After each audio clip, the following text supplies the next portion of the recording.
முக்கிய செய்தியாக பார்த்து வருகிறோம். மாணிக்கம் தாக்கூர் எக்ஸ் தள பதிவால் சலசலப்பு ஏற்பட்டுள்ளது. வேடிக்கை மனிதரை போல் வீழ்வேன் என்று நினைத்தாயோ என்ற பாடலை மாணிக்கம் தாக்கூர் பதிவிட்டுள்ளார்.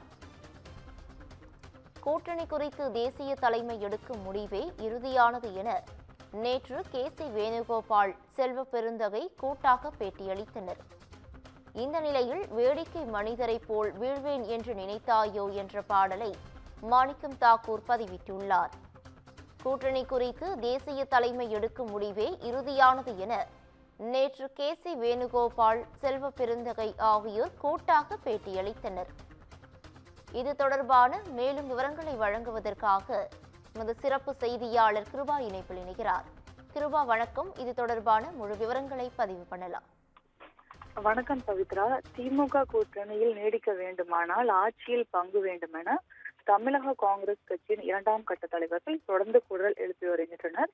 அதில் குறிப்பாக பிரவீன் சக்கரவர்த்தி, மாணிக்கம் தாக்கூர் ஆகியோர் தங்களது கருத்தை தீவிரமாக பதிவு செய்து வருகின்றனர். தொடர்ந்து காங்கிரஸ் தலைமைக்கே சவால் விடும் விதமாக இருவரும் பேசி வருவது கூட்டணிக்குள் சலசலைப்பை ஏற்படுத்தியிருக்கிறது. அதுபோல மாணிக்கம் தாக்கூர் தினமும் வெளியிடும் எக்ஸ் தள பதிவால் நாளுக்கு நாள் சர்ச்சையை ஏற்படுத்தி வருகிறது என்றே கூறலாம்.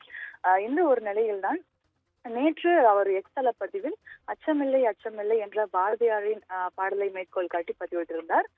தற்போது மீண்டும் எக்ஸ் வலைதள பக்கத்தில் மாணிக்கம் தாக்கூர் பதிவு ஒன்றை வெளியிட்டிருக்கிறார். அதில் வேடிக்கை மனிதரை போல வீழ்வேன் என்று நினைத்தாயோ என்ற பாடலை அவர் பதிவிட்டிருக்கிறார்.